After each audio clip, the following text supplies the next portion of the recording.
ഇനി നമ്മളൊന്ന് ഇപ്പൊ ന്യൂ ഇയർ പ്രമാണിച്ചതേ ഒരു ചെറിയ മധുര. അത് എത്ര ഇഞ്ചാന്ന് ചോദിച്ചായിരുന്നു. അത് ഞാൻ അന്നേരം പറഞ്ഞു മറന്നുപോയി, കുറെ നാൾ മുമ്പ് മേടിച്ചപ്പോ ഞാനിപ്പോ ടേപ്പ് വെച്ചത് അളന്നു നോക്കിട്ടോ, ഇപ്പൊ തന്നെ അളന്നു നോക്കി. അപ്പൊ എല്ലാവർക്കും നന്മ നിറഞ്ഞ ഒരു പുതുവത്സരം ആശംസിക്കുവാണ്. നമ്മളിത് 2 കൊച്ചു വട്ടയപ്പം ചുടാനുള്ള പരിപാടിയാ. അതിന് ഒരു കുഞ്ഞു ഗ്ലാസ് അരി, ഈ ഗ്ലാസ്സിന് 1 ഗ്ലാസ് ആട്ടോ പച്ചരി എടുത്തേക്കണേ. അത് നമ്മള് കുതിർത്ത് അതിനിതേ ഈ തവിക്ക് ഒരു 3 സ്പൂൺ ചോറ് ഇട്ടിട്ടുണ്ട് ഉദ്ദേശം കേട്ടോ. ഈ തവിക്ക് ഗ്ലാസ്, ചെറിയ ഗ്ലാസ് അരി എടുത്തേക്കണം. അതുകൊണ്ടാ ഒരു വലിയ വട്ടയപ്പം ഉണ്ടാവും, ഒരു കുഞ്ഞ് സോസറിൽ ചുടാനുള്ളതും ഉണ്ടാവും, അത്രേ ഉണ്ടാവുള്ളൂ കേട്ടോ.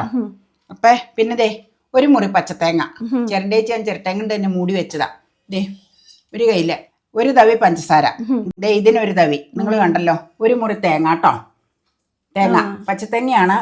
ഞാൻ മാവെന്ന് പറയണത് എന്നാന്ന് വെച്ച് കഴിഞ്ഞാൽ 25-ാം തീയതി ക്രിസ്മസിന് വേണ്ടി നമ്മൾ പാലപ്പം ചുട്ടപ്പോൾ കള്ളൊഴിച്ച് പാലപ്പം ചുട്ടു. അതിൻ്റെ ഇതിന് 2 തവി മാവ് കോരി വെച്ചിട്ടുണ്ടെന്ന് ഞാൻ കാണിക്കാം. അപ്പം ആ മാവാണ്. അധികം ദിവസം അത് ഉപയോഗിക്കാൻ കൊള്ളൂല കേട്ടോ. ആ മാവ് ഇന്നെടുത്ത് കഴിഞ്ഞാൽ ഇനി ഇന്നത്തെ ഫ്രഷ് മാവ് കോരി നമ്മൾ ഇനി വേറെ എന്തെങ്കിലും ചുടാനായിട്ട് വെക്കണം. ദേ ചോറിൻ്റെ അളവ് ഞാൻ പറഞ്ഞല്ലോ. ദേ ഇതിന് 3 തവി ഉദ്ദേശം കേട്ടോ. പിന്നെ ഒരു കുഞ്ഞു ഗ്ലാസ് പച്ചരി, അത് കുതിർത്തതാട്ടോ. കുതിർത്തി അതൊക്കെ എല്ലാവർക്കും അറിയാം. അത് ഒറ്റയടിക്ക് ഇത് നമുക്ക് അരയ്ക്കാം. കാരണം എന്നാന്ന് വെച്ച് കഴിഞ്ഞാൽ അധികം ക്വാണ്ടിറ്റി ഇല്ലല്ലോ, കൊച്ചു ഗ്ലാസ് അരി എടുത്തിട്ടുള്ളൂ.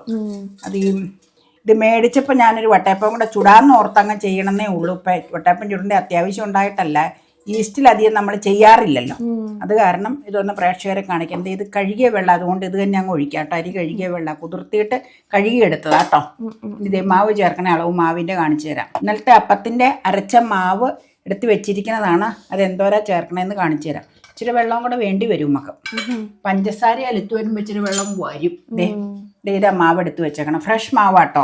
ഇന്നലെ എടുത്ത് വെച്ചിരിക്കുന്ന മാവ്, പാലപ്പത്തിൻ്റെ മാവ് സ്വല്പം എടുത്ത് വെച്ചത്. അതെ 1 തവിയും കൂടെ മതി, പൊങ്ങിക്കോളും. ഇത്ര മതി. ഞാൻ ഒന്ന് കറക്കാം, എന്നിട്ട് ഇച്ചിരി വെള്ളം വേണ്ടി വരും. കാരണം എന്താണെന്ന് വെച്ച് കഴിഞ്ഞാൽ നന്നായിട്ട് അരയണമല്ലോ. അപ്പം അതനുസരിച്ച് വെള്ളം ഒഴിക്കാം. കറക്കുമ്പോൾ പഞ്ചസാര അങ്ങ് ലയിക്കും.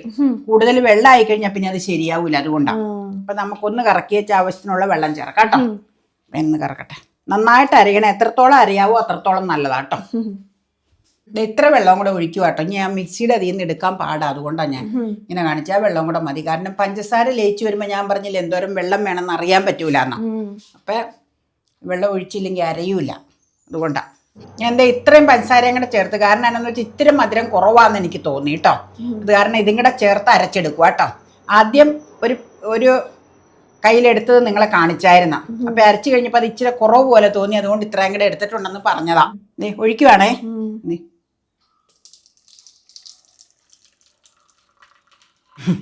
ഈ ഗ്ലാസ്സിന് 1 ഗ്ലാസ് ആട്ടോ പച്ചരി എടുത്തേക്കണേ. അത് നമ്മൾ കുതിർത്ത് വെള്ളത്തിലിട്ട് കുതിർത്തിയിട്ട് തേങ്ങയും തേങ്ങ കാണിച്ചല്ലോ. 1 മുറി തേങ്ങ, 3 സ്പൂണിന് 3 സ്പൂൺ ചോറ്. ഇത് മാവ് കോരിയത് കൊണ്ട് അങ്ങനെ ഇരിക്കുന്നത്. ഇതിന് ഒരു 1.5 ഉണ്ടാവും പഞ്ചസാര. ആദ്യം 1 എടുത്തായിരുന്നു. അപ്പം രണ്ടാമത് എനിക്ക് ഇച്ചിരി മധുരം കുറവായി തോന്നിയതുകൊണ്ട് നിങ്ങളെ കാണിച്ചിട്ടുണ്ട് അളവ് പഞ്ചസാര. പിന്നെ ഇതിന് 2 സ്പൂൺ മാവ് ഒഴിച്ചേക്കണത്. അപ്പം ഇത്രയാണ് നമ്മുടെ ഇൻഗ്രീഡിയൻറ്റ്. എത്ര സമയം എടുക്കും പൊങ്ങാൻ? അത് നമുക്ക് പറയാം. ഇപ്പം 10:30 കാരണം കാലാവസ്ഥയിൽ ഇതുപോലെ ഇരിക്കും. ചിലപ്പോൾ പെട്ടെന്ന് പൊങ്ങി കിട്ടും. പകൽ വെയിലായതുകൊണ്ട് പൊങ്ങിക്കോളും. അത് നിങ്ങളെ അന്നേരം പറയാം. ഇപ്പം 10:30 കറക്റ്റ് ടൈമിങ്. ഞാൻ കാലത്ത് 8 മണിക്കൊക്കെ ആട്ടി വെക്കാറുണ്ട്. അപ്പോൾ പല കാര്യങ്ങളുള്ളതുകൊണ്ട് അത് നടന്നില്ല. 8 മണിക്കൊക്കെ ആട്ടിക്കഴിഞ്ഞാൽ ഒരു 1 മണിയാകുമ്പോഴത്തേക്ക് ശരിയാവും. ഓക്കെ, നമ്മുടെ പുതിയ സ്റ്റീമറ. ഒരു പ്രാവശ്യം നമ്മള് ഇഡലി ഉണ്ടാക്കി കുഞ്ഞ് ഉള്ളി സാമ്പാർ ഇഡലി, കുഞ്ഞിഡലി തട്ടില്ല അല്ലേ. അപ്പൊ ദേ പുതിയ പ്ലേറ്റ്. ഇതില് ബട്ടറാ തൂത്തേക്കണം കേട്ടോ. വെളിച്ചെണ്ണ തൂക്കണമെങ്കിൽ വെളിച്ചെണ്ണ തൂത്താലും മതി. ഞാൻ ബട്ടർ തൂത്തന്നേ ഉള്ളൂ. അതിലേക്ക് അപ്പത്തിന്റെ മാവ് കോരി ഒഴിക്കാൻ പോവാ. ദേ വട്ടയപ്പത്തിന്റെ മാവ്. ഞാൻ അടിയിൽ ദേ ഒരു തട്ടം വെച്ചിട്ടുണ്ട്. അതുകൊണ്ട് അത് വെച്ചില്ലെങ്കിലും കുഴപ്പമില്ല കേട്ടോ. വെള്ളം ലീക്കൊന്നും വരൂല. ഞാനങ്ങ് വെച്ചെന്നേ ഉള്ളൂ. പുതിയ പാത്രം മാറ്റിയതിന് ശേഷം അമ്മയ്ക്ക് വലിയ നിർബന്ധം. അതിൽ ആദ്യമായിട്ട് വട്ടയപ്പം തന്നെ ചുടണം. പക്ഷെ ഇഡലി ഉണ്ടാക്കി പോയി. പുതിയ പ്ലേറ്റ് വാട്ടോ. നിന്റെ ഒപ്പം മേടിച്ച നിങ്ങൾ കണ്ടിട്ടുണ്ട്. രണ്ടും നിങ്ങൾ കണ്ടതാ. ഫെർമെന്റേഷൻ ഒക്കെ പിന്നെ കറക്റ്റ് ആയിട്ട് വന്നു. രാവിലെ 10:30 ആട്ടിയതല്ലേ ഒച്ചേ. രാവിലെ 10:30 ഞാട്ടി എന്ന് പറഞ്ഞാൽ മിക്സിയിൽ അരച്ചത് ഗ്രൈൻഡറിലാണ് ആട്ടണത്. ഞാൻ ചിലപ്പോൾ അറിയാതെ ആട്ടി എന്നൊക്കെ പറയും. അപ്പം ചിലർ പറയും അരച്ചെന്ന്, അല്ല ആട്ടിയതല്ല അരച്ചതെന്ന്. അരച്ചത് തന്നെ, രണ്ടും ഒന്ന് തന്നെയാണ്. ഗ്രൈൻഡറിലാവുമ്പോ ആട്ടിന്ന് പറയും, മിക്സിയിലാവുമ്പോ അരച്ചെന്ന് പറയണം. ചിലപ്പോ പറയുമ്പോ ഒന്ന് വാക്ക് തെറ്റിപ്പോണതാട്ടോ. അതുകൊണ്ട് ഞാൻ കറക്റ്റ് ആക്കിയിട്ടുണ്ടത്.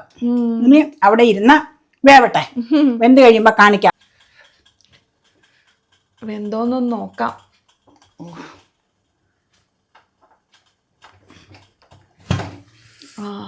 വെന്തെന്ന് തോന്നണം. വാവ് വാവ് വാവ്, നല്ല മണം വന്നിട്ടുണ്ട്. വേവിന്റെ മണമാണ് വരുന്നത്. പേടിയാ കൈ. അച്ചടെ വേണ്ടതേ ഉണ്ടല്ലേ? വേവാനുണ്ട്. ഈർക്കിളിയും കൊണ്ട് കുത്തിയാൽ മതി. പക്ഷെ ഞാൻ കുത്താനൊന്നും മെനക്കെട്ടില്ല കേട്ടോ, നോക്കിയില്ല. കുഴപ്പമില്ല, നമ്മുടെ വീട്ടിൽ കുക്ക് ചെയ്യുന്നതല്ലേ, നമുക്ക് താല്പര്യത്തിന് കഴിക്കാൻ. ഇപ്പൊ എന്തായാലും വെന്തിട്ടുണ്ടാവും. നോക്കാം, നമുക്ക് നോക്കാം. നോക്കുവല്ല, ഇനി എടുക്കാം. 5 മിനിറ്റായി. അപ്പൊ എന്തായാലും വേവും. ഇനി നമ്മളൊന്നും ചെയ്യണ്ട, നമുക്ക് ഇതിങ്ങി എടുക്കാം. ഞാൻ ഇത് കുറയ്ക്കും കേട്ടോ ഫ്ലെയിം. അപ്പൊ ഇനി ആവി കിട്ടൂല അങ്ങനെ. കുഴപ്പമില്ല, കുറച്ചോ. കയ്യിലെടുത്തോണ്ട് വരട്ടെ. നമ്മളെപ്പോഴും വട്ടയപ്പം ഇങ്ങനെ പ്ലെയിൻ ആയിട്ടാട്ടോ ചുടുക. ഫ്രണ്ടിലൊന്നും നമ്മൾ ഇടാറില്ല. കാരണം ആ പ്ലെയിനിന് ഒരു ഭംഗിയുണ്ട്, ഒരു എലഗൻസി ഉണ്ട്. മുന്തിരിങ്ങയും അണ്ടിപ്പരിപ്പും ചെറിയൊക്കെ ഇടുന്നവരുണ്ട്. നമ്മൾ ഒരു സംഗതി ഇടാറില്ല.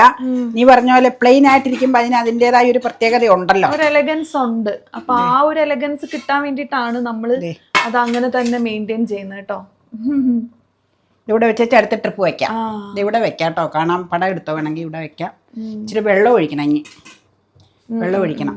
ഇപ്പൊ ന്യൂ ഇയർ പ്രമാണിച്ചതേ ഒരു ചെറിയ മധുര, അതെ, മധുരമുള്ള വട്ടയപ്പം. അപ്പൊ 2 ഉണ്ടാക്കിക്കോളൂ. ന്യൂ ഇയർ ഒക്കെ അല്ലേ, അപ്പൊ ഒരു കുഞ്ഞു മധുരം കഴിക്കണ്ടേ നമുക്ക്. അത് കാരണം 2 ഉണ്ടാക്കി നമുക്കതൊന്ന് കട്ട് ചെയ്യാം. ന്യൂ ഇയർ പ്രമാണിച്ചാണോ പുതിയ നൈറ്റി ഒക്കെ ഇട്ടേക്കണേ? പുതിയ നൈറ്റി ഒരെണ്ണം എടുത്ത് ഇട്ടു, ഇനി ഒരെണ്ണം കൂടെ പുറത്തേക്ക് വരാനുണ്ട്. നല്ല ഭംഗിയുണ്ട്. ഞാൻ എന്റെ ഇഷ്ടത്തിന് മേടിച്ച ഒരു പ്രിന്റ് ആയത്. അത് ഞാനേ ഇത് കട്ട് ചെയ്ത് കഴിഞ്ഞിട്ട് പിന്നെ കാണിക്കാം. കാരണം എന്നാന്ന് വെച്ചാൽ ഇത് കട്ട് ചെയ്യുമ്പോൾ ഇതിലൊക്കെ പൊടി വീണ എനിക്ക് ഇഷ്ടമല്ല. ഇത് കഴിഞ്ഞിട്ട് ഏപ്രൺ മാറ്റാം. നാളെ ആരോ പറഞ്ഞു ഏപ്രൺ ഇല്ലാതെ ഒന്ന് കണ്ടുവന്നു. കാരണം ഏപ്രൺ കെട്ടിയില്ലെങ്കിൽ അതിന്റെ അവസ്ഥ ഞാൻ പറഞ്ഞല്ലോ. അതുകൊണ്ട് അപ്പടി എപ്പോഴും പാചകം ചെയ്യുമ്പോൾ എന്നെ സംബന്ധിച്ച് ഇളക്കോ ഇതുമൊക്കെ ചെയ്യുമ്പോൾ എപ്പോഴും എന്തെങ്കിലുമൊക്കെ വീഴും. പിന്നെ അത് ഭയങ്കര പ്രശ്നമാണ്. അഴുക്ക് വീണ് കഴിഞ്ഞാൽ അത് പോവൂല, ചില കറികളുടെ ചാറ് വീണ. അതങ്ങനെ അനുഭവം ഉണ്ട്. ഒരു പുതിയ നൈറ്റി ഇട്ടിട്ടാ വയലറ്റ്. അതുകൊണ്ടാണ് ഞാൻ സ്ഥിരമായിട്ട് ഏപ്രൺ കെട്ടി നിങ്ങളുടെ മുമ്പിൽ വന്നത് കേട്ടോ. അപ്പൊ നമുക്കിത് കട്ട് ചെയ്യാം. കട്ട് ചെയ്ത് കഴിക്കണം, അല്ലാണ്ട് കട്ട് ചെയ്തോണ്ടിരുന്നിട്ട് കാര്യമില്ല. പുതുവത്സരല്ലേ, ചെറു മധുരം, അധികം മധുരം ഇട്ടല്ല കേട്ടോ ചുട്ടേക്കണേ. അപ്പൊ നമുക്ക് ആദ്യം കട്ട് ചെയ്ത് പ്ലേറ്റിലേക്ക് മാറ്റാം. ഓക്കെ, ഇതാ തൊട്ടതാണ് സെന്റർ ആയിരിക്കും അല്ലേ. നെയിൽ പോളിഷ് എന്നാ അമ്മ ഇടാഞ്ഞ്? സമയം കിട്ടിയില്ല. അത് ഇടണം. പലർക്കും അമ്മയുടെ കയ്യില് നെയിൽ പോളിഷ് ഇട്ട് കാണുന്നത് വലിയ ഇഷ്ടാ. വൈകുന്നേരം ഇടാം. എനിക്കും ഇഷ്ടാ. ഇവിടെ എത്ര നെയിൽ പോളിഷാ ഇരിക്കണേ. എനിക്കും ഇഷ്ടാ ഇടാൻ. ഇവിടെ ഉപയോഗിക്കാറില്ലെങ്കിലും ഞാൻ ഇടയ്ക്ക് നെയിൽ പോളിഷ് മേടിച്ചോണ്ട് വരാറുണ്ട്. അതൊക്കെ ഉണ്ട്. പല സംഗതി ഉപയോഗമില്ല, പക്ഷെ മേടിക്കും. അതാണ് എനിക്ക് ഇഷ്ടമില്ലാത്തത്. ഉപയോഗം ഇല്ല, മേടിക്കും. എടുത്തു വെക്കട്ടെ. തിക്നെസ് ഞാൻ അധികം തിക്കാക്കി ഉണ്ടാക്കാറില്ല കേട്ടോ. ഇതാ കറക്റ്റ്. എന്നോട് കോട്ടപ്പടിയിൽ അമ്മായി എപ്പോഴും പറയും ഒത്തിരി കട്ടിയായിട്ട് ചുടരുതെന്ന്. അമ്മായിയാണ് വട്ടയപ്പം ചുടാൻ എന്നെ പഠിപ്പിച്ചത്. എന്നെ വട്ടയപ്പം ചുടാൻ പഠിപ്പിച്ചത് എൻ്റെ ഇളയ അമ്മായിയും പാലപ്പം ചുടാൻ പഠിപ്പിച്ചത്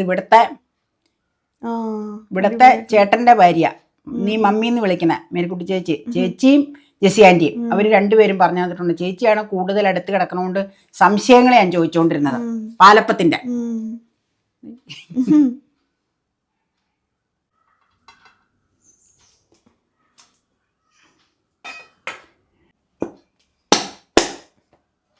അതങ്ങനെ പോകുന്നല്ലോ. അടിയിൽ ഇത് പരട്ടിയാ എല്ലാവർക്കും പോരും. അതെല്ലാവർക്കും ഉണ്ട്. ബാക്ക് സൈഡ് നോക്കിക്കോ. ഇതിന്റെ കട്ടിയൊക്കെ കറക്റ്റ് ആട്ടോ. കൂടുതൽ തിക്നെസ് ആക്കണമെങ്കിൽ കൂടുതൽ മാവ് ഒഴിച്ചാൽ മതി, പൊങ്ങിഞ്ഞ് വന്നോളും. ഞാൻ കുറച്ച് മാവ് ഒഴിച്ച് ഈ തിക്നെസ്സിൽ ഉണ്ടാക്കണം. ഞാൻ പറഞ്ഞില്ലേ, അമ്മായി എപ്പോഴും പറയും അധികം തിക്കാക്കണ്ടെന്ന്. കട്ട് ചെയ്യണം. ഇത് ചെറിയതേ ഈ പാത്രത്തിൽ. അയ്യോ അതിൻ്റെ അളവൊന്ന് പിടിച്ചേച്ച് പറയണേ, എത്ര ഇഞ്ചാന്നോ ഒരു സബ്സ്ക്രൈബർ ചോദിച്ചായിരുന്നു. ടേപ്പിൽ അളവ് പിടിച്ചേച്ച് പിന്നെ പറഞ്ഞു കൊടുക്കാറ്. എല്ലാം അമ്മ ഇനി പാകപ്പെടുത്തി റെഡിയാക്കുവാണ്. അതായത് ഇപ്പം നമുക്ക് ഞാൻ 2 ഇതിനകത്താണ് ചുട്ടത്. ഒരു പ്ലേറ്റ് ഞാൻ ചുട്ടപ്പോൾ പറഞ്ഞിട്ടുണ്ട്, അല്ല പുഴുങ്ങിയപ്പോൾ പറഞ്ഞിട്ടുണ്ട്, നമ്മൾ പുതിയ സ്റ്റീമർ മേടിച്ചപ്പോൾ ആ സ്റ്റീമറിൽ വെക്കാനുള്ള ഒരു പ്ലേറ്റ് മേടിച്ചു തന്നു. മറ്റത് ഞാൻ കുറേ നാളുകൾ മുമ്പ് ഒരു ബൗള് മേടിച്ചതാ ഇറ്റാലിയത്തിന്റെ ആ ബേക്കേഴ്സിൽ നിന്ന് അതെടുത്ത്. എല്ലായിടത്തും കിട്ടും ഇപ്പം ഇത്. ഞാനിച്ചിരി കട്ടിയുള്ളത് നോക്കി മേടിച്ചെന്നേ ഉള്ളൂ. അപ്പൊ ഏതോ ഒരെണ്ണത്തിൽ നമ്മളത് അപ്പത്തിന്റെ എന്തോ കാണിച്ചപ്പോ ചോദിച്ചായിരുന്നു അത് എത്ര ഇഞ്ചാന്ന് ചോദിച്ചായിരുന്നു. അത് ഞാൻ അന്നേരം പറഞ്ഞു മറന്നുപോയി, കുറേ നാൾ മുമ്പ് മേടിച്ചപ്പോ ഞാനിപ്പോ ടേപ്പ് വെച്ചത് അളന്ന് നോക്കിട്ടോ, ഇപ്പൊ തന്നെ അളന്ന് നോക്കി, ഓർക്കുമ്പോഴേ പറ്റുള്ളൂ, അത് എടുക്കുമ്പോഴല്ലേ പറ്റുള്ളൂ. അപ്പൊ അത് 15 സെന്റിമീറ്റർ ആട്ടോ. ബേക്കേഴ്സിൽ നിന്നാണ് മേടിച്ച, വർഷങ്ങൾ മുമ്പ് മേടിച്ച, ഒരു 6 വർഷമെങ്കിലും ആയിട്ടുണ്ടെന്ന് എനിക്ക് തോന്നണത് ഉദ്ദേശം. അപ്പൊ അത് കണ്ടപ്പോ അടിയിൽ നല്ല കട്ടിയുണ്ട്. ഞാൻ സാധാരണ ഷോപ്പിൽ കാണുമ്പോൾ അങ്ങനെയുള്ളതൊക്കെ കാണുമ്പോൾ അത്രയും ചെറുത് കാണാറില്ല, കാണാറുണ്ടെങ്കിൽ പോലും കട്ടി കുറവായിരിക്കും. കട്ടി വേണമല്ലോ നമുക്ക്. അപ്പൊ അത് കാരണം അങ്ങനെയുള്ള മേടിച്ച. റേറ്റ് ഒക്കെ മറന്നുപോയി, 15 സെന്റിമീറ്റർ ആട്ടോ അത്. അപ്പൊ ഞാൻ പറഞ്ഞതേ ഉള്ളൂ, ചോദിച്ച സബ്സ്ക്രൈബർക്ക് വേണ്ടി, അവര് താല്പര്യമുള്ളതുകൊണ്ടല്ലേ ചോദിച്ചു. അപ്പൊ ഞാൻ പറഞ്ഞായിരുന്നു മറന്നുപോയി, അപ്പൊ ഇപ്പൊ ടേപ്പിൽ അളന്നാ അറിയാലോ എന്നോർത്ത് അളന്ന് നോക്കിയത്. അത് പറയാനാ ഞാനിവിടെ നിന്നേട്ടോ. അപ്പൊ എല്ലാവർക്കും നന്മ നിറഞ്ഞ ഒരു പുതുവത്സരം ആശംസിക്കുവാണ്. ചെറുമധുരമൊക്കെ കഴിച്ച് എല്ലാവരും പുതുവത്സരം ആഘോഷിക്കുക അല്ലേ. എല്ലാവർക്കും നല്ല നല്ല വാർത്തകളും നല്ല നല്ല പുതിയ അനുഭവങ്ങളും ഒക്കെ ജീവിതത്തിൽ വരട്ടെ. അതെ, ഓക്കെ. ഇവനാണ് അവൻ. കുറച്ച് കഴിയുമ്പോ നമുക്ക് കഴിക്കാം. അപ്പോൾ ഒരെണ്ണം അത്യാവശ്യം തടിയുള്ളതും ഒരെണ്ണം ഒരു നോർമൽ വലിപ്പമുള്ളതുമാണ് ചുട്ടത് കേട്ടോ. ആ തടിയുള്ളത് എങ്ങനെയാണ് വന്നതെന്ന് അറിയോ? ഇത് കണ്ടോ, ഇതെങ്ങനെയാണ് വന്നതെന്ന് വെച്ച് കഴിഞ്ഞാൽ മാവ് കുറച്ചും കൂടി ബാക്കി ഉണ്ടായിരുന്നു. അപ്പോൾ അത് ഒരു പ്ലേറ്റായിട്ട് ചുടാനായിട്ടും ഉണ്ടായിരുന്നില്ല. അപ്പോൾ രണ്ടാമത്തെ പ്ലേറ്റിൽ ചുട്ടപ്പോൾ ഉള്ള മാവ് മൊത്തം അങ്ങ് കോരി ഒഴിച്ച് ചുട്ടതാണ്. അതുകൊണ്ടാണ് ഇതിന് ഇത്തിരി തടി കൂടുതൽ വന്നത് കേട്ടോ. അമ്മ പറയും ഇച്ചിരി തടി കുറയണ നല്ലതെന്ന് പിന്നെ ചുട്ട് കഴിഞ്ഞപ്പോൾ എന്നോട് പറഞ്ഞേ. പക്ഷെ എന്നാലും കുഴപ്പമില്ല, നമുക്ക് കഴിക്കാനൊക്കെ അത് ധാരാളം പോരെ. അപ്പോൾ വൈകിട്ട് ഞാൻ ഇന്ന് നല്ല ചൂട് ചായയും, അതായത് നമ്മുടെ ഇഞ്ചി ചായയില്ലേ, ഇഞ്ചി ചായയും വട്ടയപ്പമാണ് കഴിക്കുന്നത്. ഞാൻ അങ്ങനെ ചായ കുടിക്കാറൊന്നുമില്ല. പിന്നെ എന്താണെന്ന് വെച്ച് കഴിഞ്ഞാൽ ആ സമയത്തൊക്കെ എന്തോ അവധി ദിവസം ആയിരുന്നെങ്കിലും എനിക്ക് എഡിറ്റിംഗ് വർക്കൊക്കെ ഉണ്ടായിരുന്നു, കുറേ വീഡിയോസൊക്കെ റിലീസ് ചെയ്യാനുണ്ടായിരുന്ന ഒരു സമയമായിരുന്നു. അപ്പോൾ അന്നേരം എന്തെങ്കിലും ഒരു എനർജി ആയിക്കോട്ടെ എന്ന് വിചാരിച്ച് ഞാനൊരു ചായ എടുത്തതാണ്. അപ്പോൾ അതിൻ്റെ കൂടെ അമ്മ വട്ടയപ്പം കൂടെ കൊണ്ടുവച്ചു, ഇതും കൂടി കഴിച്ചോളാൻ പറഞ്ഞു. അപ്പം നിങ്ങളെ മുറിച്ച് ഇതിൻ്റെ സോഫ്റ്റ്നെസ്സൊക്കെ ഒന്ന് കാണിക്കാം എന്ന് കരുതി ആ കൂട്ടത്തിൽ ചായയും കുടിക്കാം, വട്ടയപ്പവും കഴിക്കാം. ഇത് മൊത്തമൊന്നും ഞാൻ കഴിക്കില്ല കേട്ടോ, ഇതിനകത്ത് ആകെ ഒരു പീസ് മാത്രമാണ് ഞാൻ കഴിക്കാനായിട്ട് എടുത്തുള്ളൂ. പിന്നെ ഉള്ളത് അപ്പയ്ക്ക് കൊടുത്തു. പിന്നെ ബാലൻസ് ഉള്ളത് അല്ലെങ്കിൽ പിന്നെ എപ്പോഴെങ്കിലും കഴിക്കാം എന്ന് കരുതി എടുത്ത് വെക്കുകയാണ് ചെയ്യണത് കേട്ടോ. അങ്ങനെ ആഘോഷമായിട്ട് വട്ടയപ്പവും ചായയും കുടിച്ചുകൊണ്ടിരിക്കുകയാണ്. വട്ടയപ്പം അമ്മ ഒരിടയ്ക്ക് സ്ഥിരം ഉണ്ടാക്കുമായിരുന്നു. അങ്ങനെ കഴിച്ച് എനിക്ക് വട്ടയത്തോടുള്ള പ്രിയം ഇച്ചിരി കുറഞ്ഞു. പക്ഷെ എന്നിരുന്നാൽ കൂടിയും നല്ല വട്ടയപ്പായിരുന്നു. അപ്പോൾ പറഞ്ഞു മധുരം ഇച്ചിരി കൂടി ആവായിരുന്നു എന്ന് പറഞ്ഞു. പക്ഷെ കുഴപ്പമില്ല, കാരണം നമ്മൾ ഈ ക്രിസ്മസ് ടൈമിലൊക്കെ കുറേ മധുരമൊക്കെ കഴിക്കുമല്ലോ. അപ്പോൾ അങ്ങനെ വെച്ച് നോക്കുമ്പോൾ മധുരം ഇത്തിരി കുറഞ്ഞിരിക്കുന്നത് തന്നെയാണ് നല്ലത്. ഇച്ചിരി കുറവുണ്ടായിരുന്നു മധുരം സാധാരണ ഉണ്ടാക്കുന്നത് വെച്ച് നോക്കുമ്പോൾ. പക്ഷെ അത് ഇച്ചിരി കുറഞ്ഞിരിക്കുന്നതാണ് നല്ലത്. പിന്നെ മധുരം ഇല്ലാത്ത വട്ടയപ്പം അമ്മ ഇടയ്ക്ക് ഉണ്ടാക്കാറുണ്ട്. പക്ഷെ അന്നേരം അതിൻ്റെ കൂടെ കറി കഴിക്കണം. മധുരം ഉള്ള വട്ടയപ്പം ആകുമ്പോൾ കറിയുടെ ഒന്നും ആവശ്യമില്ല. അങ്ങനെ മൊത്തത്തിൽ നല്ലൊരു വൈബായിരുന്നു ആ കഴിക്കുന്ന സമയം.